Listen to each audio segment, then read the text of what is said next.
يا أيها الناس اتقوا ربكم الذي خلقكم من نفس واحدة وخلق منها زوجها وبث منهما رجالا كثيرا ونساء واتقوا الله الذي تساءلون به والأرحام إن الله كان عليكم رقيبا يا أيها الذين آمنوا اتقوا الله حق تقاته ولا تموتن إلا وأنتم مسلمون يا أيها الذين آمنوا اتقوا الله وقولوا قولا سديدا يصلح لكم أعمالكم ويغفر لكم ذنوبكم ومن يطع الله ورسوله فقد فاز فوزا عظيما أما بعد மனிதர்கள் அதிகமான இடத்துல தங்களை குறித்து நீங்கள் யார் என்று கேள்விப்பட்டால் நிறைய பேர் தன்னுடைய பெயர் என்னது, தன்னுடைய தந்தை பெயர் என்னது என்பதையெல்லாம் தாண்டி அதெல்லாம் கேட்குறாங்கன்னு அர்த்தம். ஆனால் அதையெல்லாம் விட்டுட்டு நான் இந்த திரைப்பட நடிகனுடைய ரசிகன், நான் அந்த திரைப்பட நடிகனுடைய ரசிகன் என்று சொல்லி மார்க்க அறிந்தவர்களும் இருக்கிறாங்க. அது ஒரு புறம், மார்க்க மரியாதை இருக்கிறாங்க. தான் யார் என்ற அந்த அடையாளத்தை கூட மற்றவரை வைத்து சொல்லக்கூடியவர்களாக நிறைய பேர் இருக்கிறார். மார்க்கம் அறிந்தவர்களாக இருக்கிறாங்க அப்படின்னா ஜமாத்துகள் இந்த மாதிரியான தொடர்புகள் இருக்கக்கூடியவர்களாக இருந்தாலும் கூட தன்னை பற்றி அவங்க எப்படி அறிமுகப்படுத்துறாங்க அப்படின்னா, இந்த பிரபலமான பேச்சாளர் இருக்கிறாங்க, அக்கா வீட்டு வேண்டாம், அவருக்கு வீட்டு பக்கத்துல தான் இருந்தார், அவரு நான் அவ்வளவு தோஸ்து, அதெல்லாம் சரி, நீ யாரு, அப்ப நான் யார் என்பதை சொல்வதற்கு வேறொருடைய துணை வேண்டும், அவரை வச்சுதான் நான் என்னை நிலைநாட்டிக் கொள்ள வேண்டும். இது ஒரு பெருமையா? நான் யார் என்று கேட்டால் நான் யார் என்பதை சொல்ல வேண்டும்.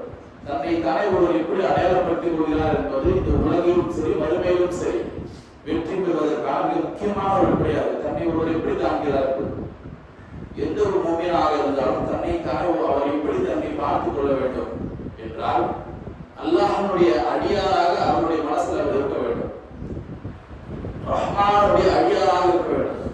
சும்மா நினைச்சிட்டாலே ஒருத்தர் ரஹ்மானுடைய அடியாராக ஆயிடுவாங்களா? கிடையாது. அல்லாஹ் சுப்ஹானஹு வ தஆலா சூரா ஃபுர்கான் 25வது அத்தியாயத்துல ரஹ்மானுடைய அடியார்கள், அளவற்ற அல்லாஹ்வுடைய அடியார்கள் யார் என்று அல்லாஹ் பட்டியலிடுகிறார். குறிப்பிட்ட பண்புகளை கொண்டவர்களை அல்லாஹ் வந்து பட்டியலிட்டு இவர்கள் தான் அல்லாஹ்வுடைய ரஹ்மானுடைய அடியார்கள், தேர்ந்தெடுக்கப்பட்ட அடியார்கள் என்று கூறுகிறார். அப்ப அப்படியான அந்த பண்புகளை நம்ம வளர்த்துக் கொள்ளக்கூடியவர்களாக நாம் இருக்க வேண்டும். அதுல மிக முக்கியமான முதலாவது பண்பாக அல்லாஹ் சுப்ஹானஹு வ தஆலா குர்ஆன்ல கூறுகிறார், இபாதுர் ரஹ்மான் அல்லதீன யம்ஷூன அலல் அர்தி ஹௌனா. ரஹ்மானுடைய அடியார்கள் யார் என்றால் அவர்கள் பூமியில அவர்கள் நடப்பது என்பது பணிவானதாக இருக்கும் என்று அல்லாஹ் கூறுகிறார். அகத்தை கொண்டவர்களாக இருக்க மாட்டார்கள். மார்க்க ஞானம் இருக்கிறது, அந்த ஜமாத் இந்த ஜமாத் அதெல்லாம் ஒதுக்கி வச்சிருக்கான். முதல் குவாலிஃபிகேஷன் எல்லாம் என்ன சொல்றான், விவாதத்துல ஃபர்ஸ்ட் சூப்பரா அவங்க எல்லாம் அறிவு படிச்சவங்களா இருப்பாங்க, அரபி மொழி அதெல்லாம் கிடையாது. பார்த்தவன முஸ்லிம் இல்லை யாரா இருந்தாலும் சரி, பார்த்தவன தெரியக்கூடிய ஒரு பண்பு அகத்தை கொண்டவனாக இருக்கிறானா, பணிவு உள்ளவனாக இருக்கிறானா. முதல் குவாலிஃபிகேஷன் பணிவு இருக்கணும். பணிவு ஒண்ணும் இல்லை, எவ்வளவு பெரிய அறிவாளியாக ஒருவர் இருந்தாலும் சரி, அது 5 காசுக்கு புண்ணியம் கிடையாது. முதலாவதாக இருக்க வேண்டிய பண்பு என்னவென்றால் நம்மளிடத்துல பணிவு இருக்க வேண்டும். அதுதான் முதலாவதாக நல்லா குறிக்காட்டுகிறார். இந்த ஒரு பண்பு இருக்கிறதா, மார்க்கம் தெரியாதவர்கள் அகத்தை கொண்டு அழிவதுங்கிற ஒரு பையில பிரசிடென்ட் போட்டுக்க வேண்டியது, புல்லட்ல ஸ்பீடா போக வேண்டியது, அதுலயே அவங்களுக்கு பாத்தீங்கன்னா சவுண்டுங்கிறது 10 ஊர் கேட்கும். அதுலயே இன்னும் கொஞ்சம் சைலன்சர் அதிகப்படுத்திக்க வேண்டிய 10 பேர் பார்க்கணும், 20 பேர் நம்ம பார்த்து பயப்படுறோம். இதுதான் வேற ஒன்றும் கிடையாது. அவ இப்படிப்பட்ட ஒரு நிலையில நம்மளுடைய நடத்தைகளை அமைத்துக் கொண்டு வரணும் என்றால் தொழுது என்ன, ஹஜ்ஜு போய் என்ன விவேகம்? ஏன் நபி ஸல்லல்லாஹு அலைஹி வஸல்லம் என்ன சொல்றாங்க, எவருடைய உள்ளத்துல ஒரு அணுவளவு பெருமை இருந்தாலும் முடிஞ்சு போச்சு, மறுமை முடிஞ்சு போச்சு, அவ்வளவுதான், நரகத்துக்கு செல்வார் என்ற கருத்து நபி ஸல்லல்லாஹு அலைஹி வஸல்லம் சொல்லியிருக்காங்க. பல முறை நம்ம கேள்விப்பட்டிருக்கோம். அப்போ முதலாவது ஒரு பண்பு இருக்க வேண்டியது பணிவு என்ற அந்த உணவு இருக்கணும், அடிப்படையில் இருக்கணும். நபிகள் நாயகம் ஸல்லல்லாஹு அலைஹி வஸல்லம் அவர் கூறினார் ஒரு முறை, வமா தவாதா அஹதுன் இல்லா ரஃபஅஹு அல்லாஹ். எவர் ஒருவர் அல்லாஹ்வுக்காக பணிவை மேற்கொள்கிறாரோ அவரை அல்லாஹ் உயர்த்தாமல் இருக்கிறது, அவர் மென்மேலும் உயர்த்துகின்றார். வெளிப்படையில டக்குண்டு மனிதன் வந்து உணர்ச்சியில் பேசப்பட்டு பலரும் நம்ம பார்க்கணும், பெருசா பேசணும்னு சொல்லி குரலை உயர்த்தி பேசக்கூடியவனாகும். நான் யாரும் தெரியுமா என்பதை போன்று சொல்வது, அதன் போன்று தன்னுடைய செயலை அமைத்துக் கொள்வது, இந்த மாதிரி நிறைய பேர் இருக்கிறார். அப்படிப்பட்டவர்களை மனிதர் நேசிக்கிறார்கள் கிடையாது. தன்னை பெரியவனாக நினைத்து கொண்டு மக்கள் மத்தியில் மத்தியில் அப்படி இப்படின்னு நடந்துக்கிட்டான் அப்படின்னா அவன் இருக்கும் பொழுது என்ன பண்ணி தொலையுது அப்படின்ட்டு அவன்கிட்ட பேசிட்டாலும் அவனுக்கு அதிகாரம் இருக்கலாம் அல்லது பணம் இருக்கலாம். இல்லாத நேரத்தில் அவன் எப்படி பேசுறாங்கன்னா காரி உழைக்கூடியவளா இருப்பான். அவன் சரியான ஒரு முசீபத்து, அவ்வளவு ஒரு இப்படி பேசக்கூடியவளா இருப்பான். அப்ப பணிவு என்பது முக்கியமானவளா இருக்க வேண்டும். ஒருவர் பொருளாதார ரீதியாக சரியும், பொருளாதார ரீதியாக இருந்தாலும் சரி, அதிகார ரீதியாகவும் சரி, அவன் நல்ல பலமிக்கவனாக இருந்தாலும் அல்லாஹ்வுக்காக பணிவை மேற்கொள்வது என்பது அல்லாஹ்வை உயர்த்தாமல் இருப்பதில்லை என்று நபி ஸல்லல்லாஹு அலைஹி வஸல்லம் சொல்றாங்க. இது முஸ்லிமில் பதிவான ஆதாரப்பூர்வமான செய்தியாக இருக்கிறது. அடுத்த பண்பாக அல்லாஹ் சுப்ஹானஹு வ தஆலா கூறி காட்டுகின்றார், இதா ஃபாதஹுல் ஜாஹிலூன ஸாலு ஸலாம். அவர்கள் அறிவினர்கள் மூடர்களுடன் பேச நேர்ந்தால் அவர்களோடு ஒரு சூழல் ஏற்படுது, அவரோட தான் இருந்தாலும் அப்படிங்கிற மாதிரி நிலையெல்லாம் ஏற்பட்டுச்சுன்னா அவர்களிடத்துல அவங்க சொல்ல அப்படின்னு சொல்லி என்ன செய்ய மாட்டாங்க, விவாதம் பண்ணிட்டு இருக்க மாட்டாங்க. உதாரணம் ஒரு ஃபேஸ்புக்ல இருந்தாலும் சரி, எந்த ஒரு சமூக ஊடகத்துல ஒரு கமெண்ட் போடலாம் அப்படின்னா தேவையே இருக்காது, அந்த இடத்துல போய் கமெண்ட் போட வேண்டியது. அவன் எப்படிப்பட்டவன்னு தெரியும். ஒருத்தர் கமெண்ட் போட அதுக்கு திருப்பி கமெண்ட் பதில் போட 1 மணி நேரம் 1 மணி நேரம் போடும், நமக்கும் தெரியும் வேஸ்ட். ஆனாலும் போய் பேசிக்கிட்டு இருக்கு. இது உண்மையுடைய பண்பே கிடையாது. அதெல்லாம் என்ன சொல்லி காட்டுறான், மூடன் தெரிஞ்சிச்சுல சலாம் சொல்லிட்டு போயிடும். அவ்வளவுதான். நபிகள் நாயகம் ஸல்லல்லாஹு அலைஹி வஸல்லம் அவர்கள் இந்த ஒவ்வொரு பண்பு அல்லாஹ் சொல்றானே அதுக்கு பண்பு இலக்கணமாக இருந்தார். ஒரு முறை ஒரு யூதருடைய கூட்டத்தார் நபி ஸல்லல்லாஹு அலைஹி வஸல்லம் வந்து என்ன சொல்றாங்க, பலமுறை கேட்டது என்ன, அஸ்ஸலாமு அலைக்கும் அல்லாஹ் தூதரே அப்படிலாம் சொல்லாம உங்களுக்கு என்னோட நாசம் உண்டாகட்டும்னு கருத்துல சொல்றான். நபி ஸல்லல்லாஹு அலைஹி வஸல்லம் என்ன சொல்றாங்க, அவன் முட்டா பையன் தெரிஞ்சிச்சு, வேணும்னு செய்யறான், தூண்டி விடுறதுக்கு திட்டுவாரு அல்லது ஏதாவது செஞ்சாங்கன்னா சமுதாயமா சேர்ந்து அவரை எதிர்க்கலாம், பல வகையில சூழ்ச்சி போடலாம். யூதர்கள் அந்த காலத்துல இருந்து அப்படிதான். நபி ஸல்லல்லாஹு அலைஹி வஸல்லம் என்ன செய்யறாங்க, உணர்ச்சி வசப்படாது. ஆயிஷா அவங்க கோபத்தில் கொந்தளிக்கிறாங்க. நபி ஸல்லல்லாஹு அலைஹி வஸல்லம் என்ன சொல்றாங்க, உனக்கும் நீ என்ன எனக்கு சொல்லியா சலாம்னு சொல்லிதான் உனக்கும் சலாம் உண்டாகட்டும், வாழைக்கும் அவ்வளவுதான். எவ்வளவு அழகான முன்மாதிரியா இருக்குது. இதே வார்த்தை எல்லாம் சொல்றாங்க, சலாம்னு சொல்லிட்டு அந்த இடத்தை விட்டு போயிடுவாங்க. அதையே நேரடியாக செய்த ஒரு சிறந்த இறைத்துதர் யாரு, இப்ராஹிம் அலைஹிஸ்ஸலாம் அவர்கள். அதை குறித்து அல்லாஹ் திருக்குர்ஆன்ல சொல்லும் பொழுது قال راغب انت عن عالهتي يا ابراهيم, என்னுடைய தெய்வங்களையா நீ வந்து ஏற்க மறுக்கிற இப்ராஹிமே, என்ன நீ பண்ணிட்டு இருக்க அப்படின்ட்டு அவருடைய தந்தை கேட்கும் பொழுது அவர் கூறுகின்றார், லைன் தந்தை லஜுமன்னக வஹலியன்னக வலியா, நீ வந்து என்னை ஆச்சின் அப்படின்னு சொல்லி விட்டு விடலை என்றால் உன்னை நான் கல்லால எரிஞ்ச கொன்றுவேன் என்று அவருடைய தந்தை கூறுகின்றார். அப்ப அந்த நேரத்துல பல முறை இப்ராஹிம் அலைஹிஸ்ஸலாம் அவர்கள் தனது தந்தைக்கு தௌஹீதுடைய தாவா செய்து கொண்டே இருக்கிறார். வாதம் பிரதிவாதம் நிறைய ஆயிருக்கு. ஆனால் ஒரு கட்டம் அடைஞ்ச உடனே சரி இவர் வாழவே மாட்டாரு என்று அவர் உணர்கிறார். இவர் சரியான மூடராக தான் இருக்கார் என்று உணர்கிறார். அப்போ அந்த நேரத்துல திரும்ப நான் பெரிய அறிவாளின்னு சொல்லி திரும்பி பேசிக்கிட்டே இருந்தாங்க. அதெல்லாம் கிடையாது. ஒரே வார்த்தை என்ன சொல்றாங்க, கால ஸலாம் அலைக்கும், தந்தையே சலாம் உண்டாகும், அவ்வளவுதான். வேற வார்த்தையே கிடையாது. அல்லாஹ் சொல்றாங்க இன்னவர் நடந்து கொள்வாங்கன்ட்டு. அதுக்கு இலக்கணமாக இப்ராஹிம் சொல்றாங்க, மூடத்தனமாக தந்தை நடந்து கொள்கிறார். அந்த நேரத்துல இப்ராஹிம் அலைஹிஸ்ஸலாம் என்ன சொல்றாங்க, ஸலாம் அலைக்கும் சொல்லிட்டு போயிடலாம். அப்படிப்பட்ட ஒரு பண்பு நம்ம இடத்துல இருக்க வேண்டும். ஒரு மூடன் தான் தெரிஞ்சிச்சுன்னா அங்க நின்று நான் ஒண்ணு சொல்ல அவன் ஒண்ணு சொல்ல, அப்புறம் நீ என்ன சொன்ன தெரியுமில்ல, இதெல்லாம் எதுக்கு, ஸலாம் அலைக்கும் சொல்லிட்டு நம்ம பாட்டுக்கு போயிட்டே இருக்க வேண்டும். அதுக்கு அடுத்தபடியாக மூன்றாவது பண்பாக அல்லாஹ் சுப்ஹானஹு வ தஆலா கூறி காட்டுகின்றார், வல்லதீன யபீதுன லிரப்பிஹிம் சுஜ்ஜதன் வ யக்யாமா. ரஹ்மானுடைய அடியார்கள் யார் என்றால் அவர்கள் தன்னுடைய இரவை சஜ்தா செய்வதும் நின்று வணங்குவதும் கழிப்பார்கள். நம்ம எத்தனை பேர் அப்படி இருக்கிறோம்? பல பண்புகளை எல்லாம் சொல்லி காட்டுகின்றார். இதெல்லாம் ஒன்றாச்சு நம்ம இடத்துல இருக்கான்னு பார்க்கணும். ரமலான் வந்தோம்னா அந்த மாசம் மட்டும் தொழுவது கிடையாது.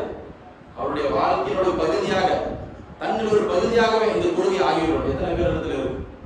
இரவு என்பது அவர்கள் எப்படி இருக்கும் என்றால் சஜ்தாவில் கழிப்பார்கள். சும்மா ஒரு சஜ்தா செய்வது கிடையாது. அதிகமான நேரத்தில் சஜ்தாவில் கழிப்பார்கள். நீண்ட நேரத்தில் நின்று வணங்குவார்கள். அல்லாஹ் சொல்லி காட்டுகின்றார். இதற்கு இலக்கணமாக நபிகள் நாயகம் ஸல்லல்லாஹு அலைஹி வஸல்லம் இருந்தாங்களா இல்லையா? அன்னை ஆயிஷா அவங்க என்ன சொல்றாங்க, நபி ஸல்லல்லாஹு அலைஹி வஸல்லம் பத்தி சொல்லும் பொழுது யதூமு மினல் லைல் ஹத்தா தஃபத்தர நகரா, நபிகள் நாயகம் ஸல்லல்லாஹு அலைஹி வஸல்லம் அவர்கள் இரவுல நின்று வணங்குவதற்கு காரணத்தினால் அவருடைய பாதங்கள் வெடித்து விடும் என்று நினைப்போம். அந்த அளவுக்கு வீங்கியது. ஒரு அரை மணி நேரம் 1 மணி நேரம் நிற்கிறேன், நின்று கீழே பாதம் அப்படியே வீந்திருமா? அதெல்லாம் ஆகாது. 2 மணி நேரம் கிடையாது. இதே வேலையாக இருக்குமே. ஆனால் ஒரு நாளைக்கு நபி ஸல்லல்லாஹு அலைஹி வஸல்லம் 4 மணி நேரம் 5 மணி நேரமாச்சு தொழுவதற்காக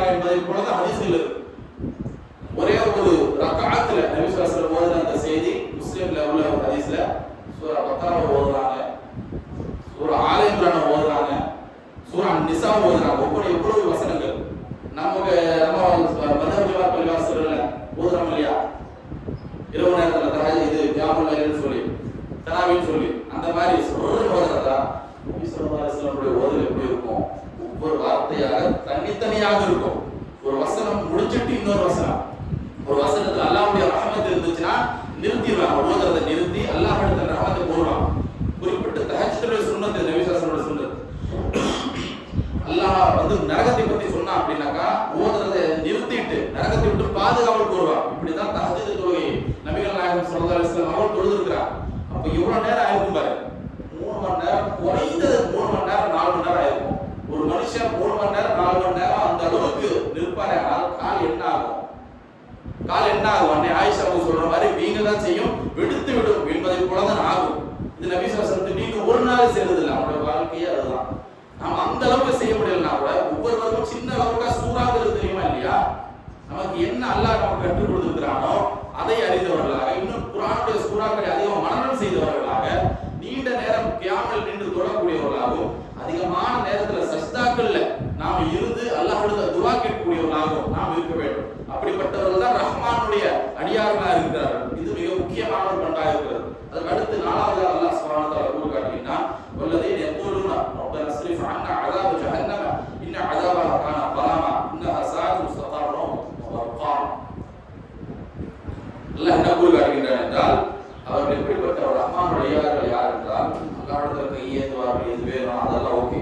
அவருடைய உலகத்துக்கான தேவை நாம பலமுறை அல்லாஹ்விடத்தில் கேட்டுக்கொண்டே இருக்கின்றோம். ஆனால் நம்முடைய வாழ்க்கையில் உண்மையிலேயே அல்லாஹ் நரகம்னு ஒரு உலகத்தை படைச்சு வச்சிருக்கான், அதுல தப்பித்தவரை கூட அல்லாஹ் நம்மளால போற்றக்கூடாது என்று நம்பி, என்று பயந்து அல்லாஹ்விடத்தில் எத்தனை முறை நம்ம கண்கள் இருந்து நீர் வரக்கூடிய அளவுக்கு நாம வந்து கேட்டுருவோம், அல்லாஹ் போற்றாது. உலகத்துல ஒரு குறிப்பிட்ட ஒரு கஷ்டம் வந்துடக்கூடாது, அல்லது வந்த கஷ்டம் நீங்கணும் என்பதற்காக 1 மணி நேரம் துஆ கேட்கிறோம், தஹஜ்ஜத் எழுதி கேட்கிறோம். அதெல்லாம் சரி, அதெல்லாம் நல்ல செயல் தான், மாற்று கருத்தே இல்லை. ஆனால் சூனம் உண்மை, நரகம் உண்மை என்பதை நாம் உண்மையாக நம்பக்கூடியவர்களாக இருந்தோம் என்றால் உள்ள மஞ்சள் நடுக்குமா இல்லையா? அஞ்சக்கூடியவர்களாக தான் இருக்க வேண்டும். ரஹ்மானுடைய அடியார்கள் சொல்லும்போது அல்லாஹ் சொல்றான், அவர்கள் அல்லாஹ்விடத்திலே நரகத்தை விட்டு பாதுகாவல் கோருவார்கள். முஸ்தகர்ரம் முகாமா, முஸ்தகர் அப்படின்னா கொஞ்ச நேரம் ஓய்வு இடமாகவும் சரி, நரகம் அந்த மாதிரியான இடமும் கிடையாது, நீண்ட நாள் இருக்கணும் அப்படிப்பட்ட ஒரு லாயக்கான இடமும் கிடையாது. அப்போ நரகத்தை அஞ்சக்கூடியவர்களாக இறைவன் நரகத்துல போன்றாங்க, அப்படியும் துஆ கேட்கக்கூடியவர்களாக இருப்பார். அவர்கள் யார்? ரஹ்மான் அடியார். அப்படி நாம இருக்கிறோமா? நபிகள் நாயகம் ஸல்லல்லாஹு அலைஹி வஸல்லம் அவர்கள் வாழ்க்கையில அதிகமாக ஓதுன ஒரு துஆ நம்ம எல்லாருக்கும் தெரிஞ்சது, ஆனா நாம ஓதுறது இல்லை. புகாரில் வரக்கூடிய ஒரு ஹதீஸ், ரப்பனா ஆதினா ஃபித் துன்யா ஹஸனா வ ஃபில் ஆখিরাতি ஹஸனா வ கினா அஸாபன்னா. இறைவன் இந்த உலகத்தில் சிறந்தது தான், மறுமையிலும் சிறந்தது தான், அத்தோட நிற்கிற வ கினா அஸாபன்னா. இறைவா எங்களை நரகத்தை விட்டு காப்பாத்து. யாரு? சொர்க்கத்திற்கு வாக்களிக்கப்பட்ட தூதர் ஃபார்மாலிட்டிக்கு என்ன காப்பாத்தல, உண்மையிலேயே நடுங்கி உண்மையிலேயே அஞ்சு கேட்கறாங்க நபி ஸல்லல்லாஹு அலைஹி வஸல்லம். அவங்க கேட்கறாங்கன்னா நாம் என்ன செய்வது? வாழ்க்கை முழுக்க நம்ம கேட்கக்கூடிய வகையில் நம்மளுடைய வாழ்க்கை இருக்கிறது. அப்போ நாம் உண்மையிலேயே நரகத்துக்கு அஞ்சு இறைவனை அதில் போற்றாதுன்னு சொல்லி நரகத்திற்கு நாம் நரகத்திற்கு பாதுகாவல் போடக்கூடியவர்களாக இருக்க வேண்டும். அது ரஹ்மானுடைய அடியார்களுடைய ஒரு அழகிய ஒரு பண்பாக இருக்கிறது என்பதை இந்த வசனத்திலிருந்து நாம் அறிந்து கொள்கிறோம். அதுக்கு அடுத்த வசனத்தில் அல்லாஹ் சுப்ஹானஹு வ தஆலா கூறி காட்டுகிறான், வல்லதீன இதா அன்ஃபகு லம் யுஸ்ரிஃபு வ லம் யக்துரு வ கான பைன ذلك கவாமா. அவர்கள் செலவு செய்யும்போது, அல்லாஹ்வுடைய பாதையில செலவு செய்யும்போது ஒரேடியா அப்படியே வாரி வழங்கி ஒண்ணும் இல்லாம ஓட்டையாட்டியா அந்த மாதிரி பண்ண மாட்டாங்க. ஃபுல்லா காசு வச்சு இருந்தாலும் 5 காசு தர்மங்கிறது போட்டுக்க மாட்டார், போடக்கூடியவரா இருக்க மாட்டார். இப்படிப்பட்டவரும் கிடையாது. கான பைன ذلك கவாமா. எப்படி இருப்பாங்க? இரண்டுக்கும் மத்தியில் உள்ள நிலையை பேருவார்கள். காசு கொடுத்து ஃபுல்லா கொடுத்து ஒண்ணும் இல்ல அந்த மாதிரியும் கிடையாது, ஒண்ணுமே கொடுக்கறது இல்லை அப்படியும் கிடையாது.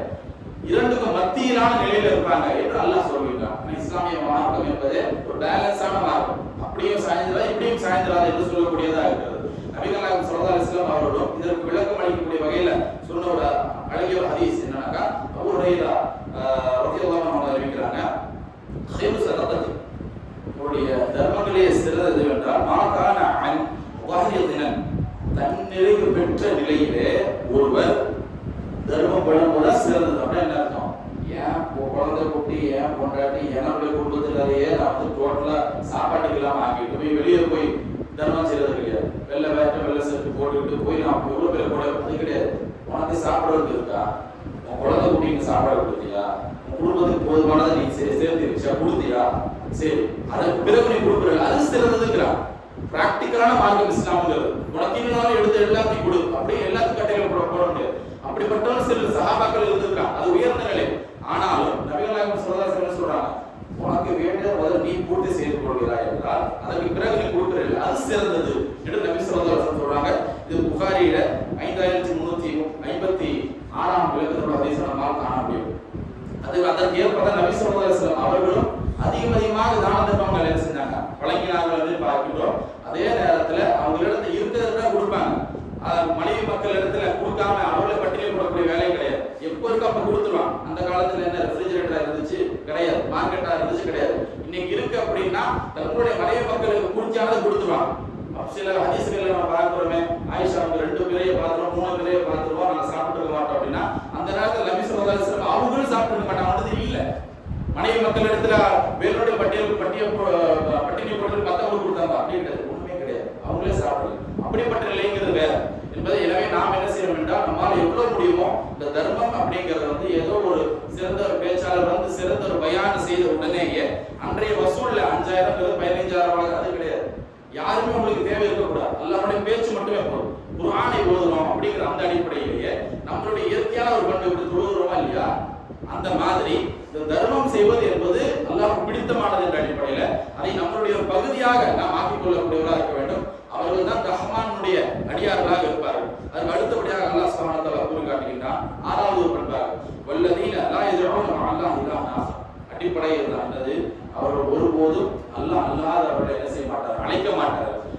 அல்லாஹ்வை மட்டுமே வணங்கக்கூடியவர்களாக இருப்பார்கள் என்று அல்லாஹ் சுப்ஹானஹு வ தஆலா கூறி காட்டுகின்றான். இந்த வசனம் இருக்குல்ல, இந்த வசனத்துடைய இறங்கிய அந்த காரணத்தை ஹதீஸ் புகாரியில பதிவாகி இருக்கு. 6861 விளக்கத்தில் பதிவாகி இருக்கிறது.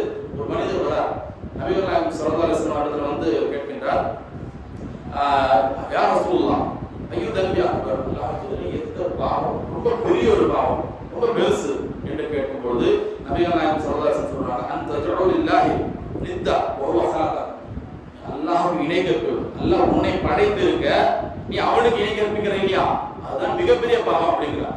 அப்ப அந்த மனிதர் கேட்கிறார், சும்மா அதற்கு அடுத்தது என்ன அல்லாஹ்வின் தூதர் அப்படின்னு கேட்கும்போது நபி ஸல்லல்லாஹு அலைஹி வஸல்லம் சொல்றாங்க, சும்மா உன்னுடைய தாய் தந்தையருக்கு நீ என்ன செய்யறது, நீ நோவை அளிப்பது அப்படிங்கிறார். அப்ப நபிகள் நாயகம் ஸல்லல்லாஹு அலைஹி வஸல்லம் ஒவ்வொன்றாக என்ன பாவங்கிறாங்களா, அது முதலாவதாக வைத்தது என்ன அப்படின்னாக்கா அல்லாஹ்வுக்கு ஷிர்க் வைக்கிறது. அப்ப அப்படிப்பட்ட ஒரு மிகப்பெரிய ஒரு பாவமா இருக்கிறது. அதனால தான் அல்லாஹ் சொல்றான், ரஹ்மானுடைய அடியார்கள் என்றால் ஷிர்க் கொஞ்சம் கூட பக்கத்தை கூட வராது என்பதை அல்லாஹ் தெளிவுபடுத்துகின்றான். அதுக்கு அடுத்தபடியாக அல்லாஹ் கூறி காட்டுகின்றான், வலயத்துலூன நஃப்ஸல்லதி ஹர்ரமல்லாஹு இல்லா பில்லாஹ், அவர்கள் எவரையுமே அல்லாஹ் அனுமதித்த காரணத்தை தவிர வேற எந்த ஒரு காரணத்திலும் கொல்ல மாட்டார்கள், கொலை செய்யக்கூட இருக்க மாட்டார்கள் என்று அல்லாஹ் கூறுகின்றான். நம்ம அதிகமானவர் கொலை செய்யறது கிடையாது, தேவையில்லை. அதுக்கு முதல் தைரியம் வேணும், அல்லது உணர்ச்சிக்கு அடிமைப்பட்டவரா இருக்கணும். அந்த மாதிரி அதிகமான பேர் இல்லை என்ற காரணத்தினால நாம் அதை செய்வதில் அல்ஹம்துலில்லாஹ். நபிகள் நாயகம் ஸல்லல்லாஹு அலைஹி வஸல்லம் அவர்கள் ஒரு நாட்டினுடைய ஒரு ஜனாதிபதியாக இருந்தாங்க. பல வகையில் அவங்க பாதிக்கப்பட்டாங்க. அவருடைய வம்சம் அவங்க என்ன செஞ்சாங்க, கொல்லப்பட்டாங்க. இந்து இருக்கிறாங்க, அவர் காரணமாக இருக்கிறாங்க. ஆனா அவர்களை முழுமையாக என்ன செஞ்சுக்கலாம், கொன்றிருக்கலாம், கொல்லல. அபூ சுஃபியான் இருக்காரு, கொன்றிருக்கலாம், கொல்லல. கொல்வதற்கு அனைத்து சக்தியும் பெற்றவர்களாக இருந்து கொலை செய்யாம இருக்காங்கல்ல, அதுதான் மிக உயர்ந்த நிலை. மக்கா வெற்றி கொள்றாங்க, எல்லாம் குறைஷி தலைவர் நிறைய பேர் அங்கதான் இருக்கிறாங்க. அனைவரையும் கொன்று குவித்து விடலாம். ஏன், அவங்க செய்து கொஞ்சம் அநியாயம் கிடையாது, கொஞ்சம் அக்கிரமம் கிடையாது, எல்லாத்தையும் மன்னிக்கிறாங்க. இது சும்மா கட்டுக்கதை மாதிரி கிடையாது, நடந்த சம்பவம், ஆதாரப்பூர்வமா பதியப்பட்ட வரலாறு. நபி ஸல்லல்லாஹு அலைஹி வஸல்லம் என்ன செய்யறாங்க, கொலை செய்யல, விட்டுறாங்க, எல்லாத்தையும் மன்னிச்சு விடுறாங்க. அப்ப கொல்ல சக்தி படைத்தும் கொல்லாம இருக்கிறாங்க. ஏன், நபி ஸல்லல்லாஹு அலைஹி வஸல்லம் ரஹ்மானுடைய அடியார்ன்ற இலக்கணம் சொல்றாங்கல்ல, அந்த ஒரு இலக்கணத்திற்கு அழகான முன்மாதிரியாக நபிகள் நாயகம் ஸல்லல்லாஹு அலைஹி வஸல்லம் செஞ்சாங்க, இருந்திருக்கிறாங்க என்பதை நாம் பார்க்கிறோம். அதுக்கு அடுத்தபடியாக 8வது அல்லாஹ் கூறி காட்டுகின்றார் பண்பாக, வலா யஸ்னூன், அவர்கள் விபச்சாரத்தின் பக்கம் நெருங்க மாட்டார்கள், விபச்சாரம் செய்ய மாட்டார்கள் என்று அல்லாஹ் என்ன செய்கிறார், கூறி காட்டுகின்றார். விபச்சாரம் செய்ய மாட்டார்கள் நேரடியாக அது செய்வது மட்டும் கிடையாது, விபச்சாரத்திற்கு நெருக்கமாக கூடிய அனைத்தையுமே, அசிங்கமாக ஆபாசமாக பேசுவது, ஆபாசமாக பார்ப்பது, நண்பருடன் ஆபாசமான விஷயங்கள் ஈடுபடுவது, இதன் பக்கமே செல்லக்கூடியவர்களாக யாரும் இருக்க மாட்டாங்க, ரஹ்மானுடைய யாரும் இருக்க மாட்டார்கள். வலா யஸ்னூன், இந்த மாதிரி இருக்க மாட்டார்கள் என்று என்ன செய்யறான் அல்லாஹ் சுப்ஹானஹு வ தஆலா கூறி காட்டுகிறார். உமைய ஃபஅல் தாலிக யல்கா அஸாமா, யார் இந்த மாதிரியான விஷயங்கள் ஈடுபடுகிறார்களோ, யாரு? எல்லாம் 3 விஷயங்களை சொன்னாங்க. அல்லாஹ் அல்லாஹ்வுடைய அழைப்பு ஷிர்க் செய்வது, கொலை செய்வது, விபச்சாரம் செய்வது, இந்த விஷயங்கள்லாம் எவர் செய்கிறாரோ அவர் மிகப்பெரிய பாவம் செய்து விட்டார் என்று சொல்லிட்டு தண்டனை அனுபவிப்பார் என்று சொல்லிட்டு அல்லாஹ் கூறுகிறார். இந்த மாதிரி இல்லாம இருப்பதுக்கு ஒரு கேட்டகரி. ஒருவேளை செஞ்சுட்டாங்க, செய்யக்கூடியவன ஒருத்தர் அவருடைய வாழ்க்கையில விபச்சாரம் பண்ணிட்டான், ஒரு முஸ்லீம் ஒரு செஞ்சுட்டான், அப்ப அல்லாஹ்வுடைய ரஹ்மானுடைய அடியார் அப்படிங்கிற அந்த ஒரு அந்தஸ்து கிடைக்காதா? அவ்வளவுதான், முடிஞ்சு போச்சா என்றால் ரஹ்மான் அப்படிங்கிற பெயர் சொல்லிதான் இந்த வசனத்தை சொல்றான். ரஹ்மானா இருக்கிற காரணத்தினால இந்த அடுத்த வசனத்தில் அல்லாஹ் கூறி காட்டுகின்றான், அழகாக காட்டுகின்றான். இல்லா மன் சாப வஆமன வஅமில சாலிஹ். ஆனால் இதற்கு விதிவிலக்காக நான் செய்த தவறுதான் என்று ஒப்புக்கொண்டு அல்லாஹ்விடத்தில் திரும்பியவர்களாக தன்னுடைய செயல்களை மாற்றி நற்செயல்கள் செய்யக்கூடியவர்களாக மாறிவிடுவார்கள். ஆனால் உலாய்க்கு விபத்தில் உல்லாஹு செய்யாத அல்லாஹ் ரஹ்மானாக அவர்கள் செய்த தீமைகளை நன்மைகளாக மாற்றுவாங்க. இப்படிப்பட்ட ரஹ்மானாக இப்படிப்பட்ட ரப்பாக இருக்கிறாங்க. அப்போ என்ன அர்த்தம்? இந்த மாதிரி பெரும் பாவங்கள் ஷிர்க் உட்பட அறிந்தோ அறியாமல் நிகழ்ந்து விட்டது. ஆனால் அதற்கு பிறகு முழுமையாக மனம் திரும்பி அல்லாஹ்விடத்தில் கையேந்தக்கூடியவர்களாக அவனுடைய வாழ்க்கையை முழுமையாக மாற்றிக்கொண்டவர்களாக நற்செயல்கள் செய்யக்கூடியவர்களாக மாறிவிடுவோமே. ஆனால் அல்லாஹ் மன்னிக்கிறது மட்டும் கிடையாது, கடந்த கால தீமைகளையும் கூட அவன் மன்னித்து நன்மைகளாக மாற்றுவான் என்று அல்லாஹ் கூறி காட்டுகின்றான். இறுதியாக அல்லாஹ் கூறுகின்றான், அல்லாஹ் கஃபூர் ரஹீம் என்றால் அல்லாஹ் வந்துட்டு மன்னிக்கக்கூடியவனாக இருக்கின்றான், ரஹீமாக அன்புடையவனாக இருக்கின்றான் என்று அல்லாஹ் கூறி காட்டுகின்றான். இதிலிருந்து எவ்வளவு பெரிய ஒரு மேன்மை விளங்குது. பாவம் செய்து அடியாராக இருந்தாலும் சரி, அவர் அல்லாஹ்விடத்தில் கையேந்தி அல்லாஹ்வை மன்னித்து விடு என்று கேட்கக்கூடியவராக இருந்தால் அல்லாஹ் ரஹ்மானுடைய அடியாராக அந்த லிஸ்ட்ல சேர்த்துறான். ஆனா சேர்க்க வேண்டிய அவசியமே கிடையாது. அல்லாஹ்விடத்தில் யார் போய் கேட்கிறது? அல்லாஹ் ஏற்கனவே சொல்லிட்டான், ஷிர்க் வைக்காதன்னு சொல்லிட்டான், கொலை செய்யாதன்னு சொல்லிட்டான், விபச்சாரத்தை ஈடுபடாதன்னு சொல்லிட்டான். எல்லாம் தெரிஞ்சுட்டு செய்யறான். நீ இதெல்லாம் செஞ்சுட்டே இல்லை, நீ ஒருபோதும் என்னுடைய அடியானாக ஆக முடியாது போனான் அல்லாஹ் சொல்வதற்கு முழு அதிகாரம் உண்டு, உரிமை உண்டு. அறிவுபூர்வமா சிந்திச்சீங்கன்னா அது சரிதான் காணணும். ஆனால் ரஹ்மான் என்பவன் அளவற்றவனாக இருக்கிற காரணத்தினால அப்படி செய்திருந்தாலும் நீ மீண்டும் இந்த இடத்துல வந்தால் உன்னை மன்னிக்க நான் தயாராக இருக்கின்றேன் என்று அடிப்படையில் அல்லாஹ் நமக்கு அழகாக கூறி காட்டுகின்றார். நபிகள் நாயகம் ஸல்லல்லாஹு அலைஹி வஸல்லம் அவர்கள் அதற்கு ஏற்ப சொன்னாங்க, இன்னல்லாஹ் யபசுத்து யதஹு பில்லைலி யதூபு முஸீபன்னா. அது நபிகள் நாயகம் சொல்றாங்க, அல்லாஹ் இரவுல மனிதன் பாவ மன்னிப்பு கோரினால் அதை ஏற்பதற்காக இறைவன் தயாராக இருக்கின்றான் என்ற கருத்தை நபி ஸல்லல்லாஹு அலைஹி வஸல்லம் சொல்றாங்க. இது முஸ்லிம் பதிவான ஆதாரப்பூர்வமான செய்தியா இருக்கு.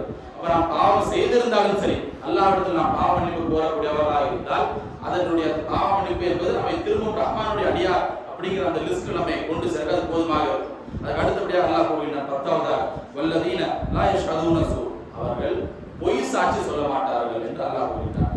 பொய் சாட்சி என்பது, பொய் பேசுறது என்பது உங்களுடைய வாழ்க்கையை நாசமாக்கிறது. ஒருவன் செய்யாத குற்றத்தை இவர் தான் செஞ்சான் அப்படின்னு சொல்வதனால அவருடைய வாழ்க்கையை நாசமாயிடும். பெரிய பெரிய கோர்ட்ல போய் சொல்றது மட்டும் கிடையாது, நம்ம குடும்ப அளவுல ஒரு பிரச்சனை நடக்குதுன்னா கூட நமக்கு இந்த தம்பியோ தங்கச்சியோ நம்ம ஒரு 4 பேர் இருக்கிறாங்க, ஒருத்தர் பிடிக்காதுன்னா அவனை மாட்டி விடணுங்கிறதுக்காக பொய் சொல்றது. இதுக்காக வந்து பதில் சொல்லணும், சும்மா கிடையாது. சும்மா தானே சொன்னேன், சும்மா சொல்லல, பொய்யா இல்லையா? பொய் தான். நீ அது சும்மான்னு சொல்லு, விளையாட்டுகள் சொல்லு, சிரிச்சு என்ன வேணா சொல்லு, பொய்யா இல்லையா? பொய் தான். நல்லா அப்ப அந்த மாதிரியான அந்த விஷயத்துல அவர்கள் ஈடுபட மாட்டார்கள் என்று அல்லாஹ் சுப்ஹானஹு வ தஆலா என்ன செய்கின்றான்? கூறி காட்டுகின்றான். அதுக்கு அடுத்தபடியாக அல்லாஹ் 11வது இலக்கமாக கூறுகின்றான், இதா மர்ரு பில் லகவி மர்ரு கிராமா, அவர்கள் தேவையில்லாத விஷயத்திற்காக செல்ல நேர்ந்தால் கண்ணியமாக ஒதுங்கி விடுவார்கள் என்று அல்லாஹ் கூறி காட்டுகின்றான். அவன் போயிட்டு இருக்கோம், தேவையே இல்லை, இந்த குறிப்பிட்ட இந்த ஒரு நடிகருடைய படம் ரிலீஸ் ஆயிருக்கு, ஒரு 2 பேர் பேசிட்டு இருக்காங்க, அங்க நின்று போன படம் நல்லா இருந்துச்சு, இந்த படம் நல்லா இருக்கு, நல்லா இதெல்லாம் பேச வேண்டிய அவசியம் இருக்கா? ஒரு புதுசா நடிகை ஒரு கட்சியை தொடங்கியிருக்கான் அப்படின்னா அவன் இந்த கொடி பதில் அந்த கொடி அந்த நேரத்தை போட்டிருக்கணும், இந்த கருத்தை அவன் தெரிவிச்சிருக்கணும். இதெல்லாம் எதுக்கு? 5 காசு பிரயோஜனம் இல்லை, தேவையில்லாத விஷயம் பேசுறாங்க. நீ இப்படி பேசுறானோ அப்படி போயிடுறான், அவ்வளவுதான். கண்ணியமா ஒதுங்கி போயிரு. அங்க போயிட்டு அவனை திட்டுறது, அவனை அசிங்கப்படுறது, யாரா முட்டாப்பை, அதெல்லாம் வேண்டாம். அது அறிவு தேவையில்லாத விஷயமா இருக்கா? அவன் அங்க பேசுறானா இங்க போய் பாட்டு போயிட்டே இருக்க வேண்டும். யார் அவர்கள்? ரஹ்மானுடைய அடியார்கள் என்று அல்லாஹ் அழகாக கூறி காட்டுகின்றார். நபிகள் நாயகம் ஸல்லல்லாஹு அலைஹி வஸல்லம் அவர்கள் இதற்கு சிறந்த ஒரு எடுத்துக்காட்டாக இருந்திருக்கிறார்கள். நபி ஸல்லல்லாஹு அலைஹி வஸல்லம் மற்றொரு தருணத்தில் கூறினார்கள், திருமதியில் பதிவான ஹதீஸ், மின் ஹுஸ்னி இஸ்லாமில் மர்இ தர்கஹு மா லா யஅனி, ஒரு மனிதனுடைய இஸ்லாம் அழகானது என்பதற்கு அடையாளமே அவருக்கு தேவையில்லாத விஷயத்தை அவர் விட்டு விடுவதுதான் அப்படிங்கிறார் நபி ஸல்லல்லாஹு அலைஹி வஸல்லம். அதிகமான அர்த்தங்கள் கொண்டதாக இது இருக்கிறது. அதற்கு அடுத்தபடியாக அல்லாஹ் சுப்ஹானஹு வ தஆலா 12வது இலக்கமாக கூறுகிறான், வல்லதீன இதா துகிரு பி ஆயாத்தி ரப்பிஹிம் லம் யஃபிரு அலைஹா சும்மா வ அம்யானா.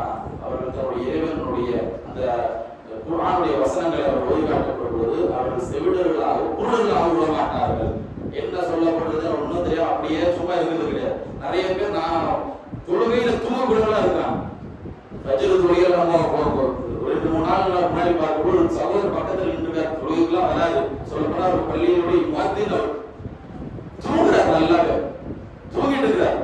அத்தையாக்கு விரலம் கூட ஒண்ணுமே இல்லை, அப்படியே இருக்கிறார். சலாம் சொல்லுவேன், என்னது மனிதர்களுக்கு ஏமாத்துல நம்ம தொழில் வரும் கிடையாது இல்ல. இது ஒரு வழக்கமாகவே இருக்கக்கூடியவர்களா இருக்கிறான். அல்லாஹ்வுக்கு அஞ்சக்கூடியவர்களா இருந்தோம் அப்படின்னாக்கா நாம் அல்லாஹ்வை அஞ்சவர்களாக உண்மையாக இருக்கிறோம், மனிதர்களுக்காக இருக்கக்கூடாது என்பதை நாம் அறிந்து கொள்ள வேண்டும். நபிகள் நாயகம் ஸல்லல்லாஹு அலைஹி வஸல்லம் அவர்கள் தன்னை ஆயிஷா சொல்லும் பொழுது கான குல்குல் குர்ஆன், நபி ஸல்லல்லாஹு அலைஹி வஸல்லம் அவருடைய அந்த கேரக்டர் குர்ஆனா இருந்துச்சுங்கிறான். ஒண்ணு என்ன அர்த்தம், ஒவ்வொரு ஆயத்து ஒவ்வொரு வசனம் ஒவ்வொரு வார்த்தை நபி ஸல்லல்லாஹு அலைஹி வஸல்லம் அதற்கு எடுத்துக்காட்டாக இருந்தான். அது எப்ப முடியும், செவிடர்களாக உண்மையராக இல்லாமல் இருக்கும் பொழுதுதான். அப்படின்னா என்ன அர்த்தம், நாம் வாசிக்கக்கூடிய குர்ஆனை பொருள் உணர்ந்து வாசிக்கக்கூடியவர்களாக அதனுடைய வாழ்க்கையில கொண்டு வரக்கூடியவர்களாக இருக்க வேண்டும். அப்படிப்பட்டவர்கள் தான் ரஹ்மானுடைய அடியார்கள். இறுதியாக 13வது ஒரு பண்பாக அல்லாஹ் சுப்ஹானஹு வ தஆலா கூறுகிறார், வல்லதீன யகூலுன ரப்பனா ஹப் லனா மின் அஸ்வாஜினா வ ذُرِّيَّاتِنَا قُرَّةَ أَعْيُنٍ வஜ்அல்னா லில்-முத்தகீன இமாமா. அவர்கள் தங்களுடைய மனைவிமார்களுக்காகவும் தங்களுடைய பிள்ளைகளுக்காகவும் எப்படி பிரார்த்தனை செய்வாங்க, இவருடைய கண் குளிர்ச்சியாக அவருடைய ஆக்குவாயாக, எங்களை முத்தகீன்களுக்கு ஒரு முன்மாதிரியாக ஆக்குவாயாக என்று பிரார்த்தனை செய்வாங்க என்று அல்லாஹ் சொல்றான். அப்படிப்பட்ட அந்த மாதிரியான அந்த பண்புகளை நாம் கொண்டவர்களாக இருக்க வேண்டும். நபி ஸல்லல்லாஹு அலைஹி வஸல்லம் அவர்களும் தங்களுடைய குடும்பத்தாருக்கு பிரார்த்தனை செஞ்சாங்க. இன்றைய வரைக்கும் நம்ம பிரார்த்தனை சொல்றோம்ல, அல்லாஹும்ம ஸல்லி அலா முஹம்மத், முஹம்மது அவர்கள் மீது அருள் புரி மட்டும் தான் சொல்றோமா, வ அலா ஆலி முஹம்மத் கமா ஸல்லைத அலா இப்ராஹீம் வ அலா ஆலி இப்ராஹீம் இன்னக ஹமீதும் மஜீத். முஹம்மதுனுடைய குடும்பத்தார் மீது அருள் செய் என்று தான் நாம் கேட்கிறோம். நபி ஸல்லல்லாஹு அலைஹி வஸல்லம் அவர்களும் தங்களுடைய குழந்தைகளுக்காகவும் சரி அவர் மனைவிமார்கள் அதிகமாக துஆ செஞ்சிருக்காங்க. அப்படிப்பட்டவர்களாக நாம் இருக்க வேண்டும். இது மொத்தம் 13 பண்புகள் இருக்கு. சூரா ஃபுர்கான் எடுத்து வாசிச்சாங்க.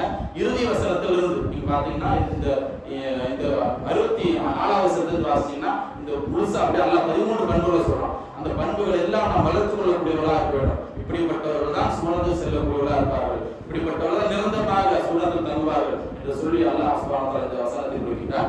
இந்த 13 பண்புகளையும் கொண்டவர்களாக நாம் இருக்க வேண்டும் என்று கூறிய முதலாவது வீட்டில் ஆசிரியராக இருக்கிறார்.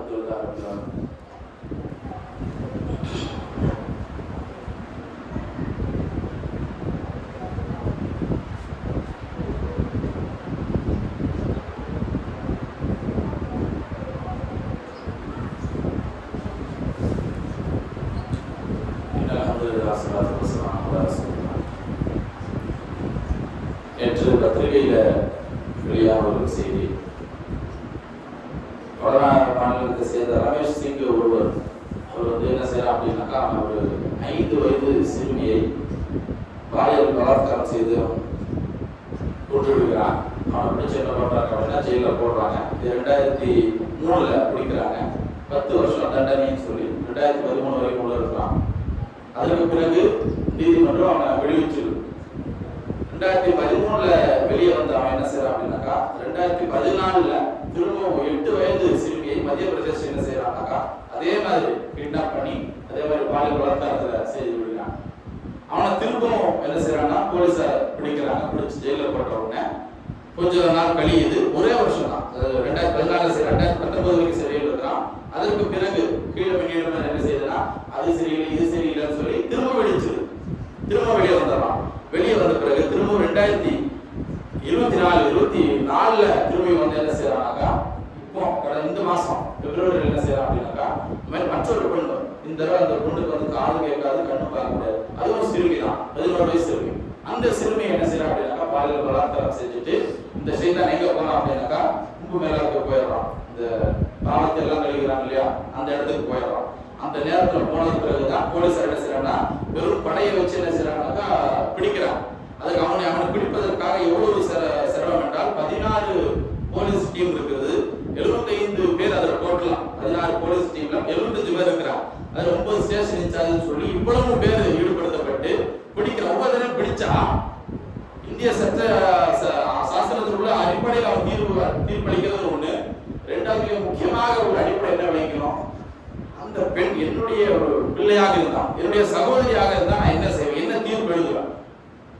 அதற்கேற்பதான் எழுத வேண்டும், அப்படி கிடையாது. எவனுடையதோ அப்படின்ற மாதிரி நினைச்சு கொண்டிருந்தால் திரும்ப திரும்ப இதே தான் நடக்கும். பொருளாதார ரீதியாக அதிகமா செலவாகுது, அவன் உள்ள வர வெளியே போயிட்டு திரும்ப திரும்ப ஒருத்தர் செஞ்சுக்கிட்டு இருக்கான். 3 தடவை நீ பிடிச்சு உள்ள வைப்பானா, போலீஸ் கஷ்டப்பட்டு பிடிச்சு உள்ள வைப்பானா, நீதிபதி என்ன செய்யறாரு அப்படின்னாக்கா அப்படியே பிரச்சனை வெளியே போ அப்படின்னு வெளியே என்ன நடக்குது. அதே நேரத்தில் மற்றொரு படத்துல பாருங்க, குல்ஷன் பாத்திமா ஒருவர், ஹாலித் யாசின் சொல்லி நிறைய முஸ்லிம் ஆர்வலர்கள் சமூக ஆர்வலர்கள் வந்துட்டு இன்றைய தேதி 4 வருஷம் 5 வருஷம் 6 வருஷம் 10 வருஷம் ஆனவர்களா இருக்காங்க. ஒரு பெயில் கிடைக்க மாட்டேங்குது. சட்டப்பூர்வமாகவே நீங்க எந்த ஒரு வக்கீலை கூப்பிட்டு இந்த மாதிரியான கேஸ் இவருக்கு பெயில் கிடைச்சிருக்கணுமா இல்லையான்னு கேட்டா கிடைச்சிருக்கணும், கொடுக்க மாட்டேங்கிறான். இப்படிப்பட்ட அயோக்கியர்களா இருக்கிறாங்க, அவனை வெளியே விடுறான். அப்ப இப்படிப்பட்ட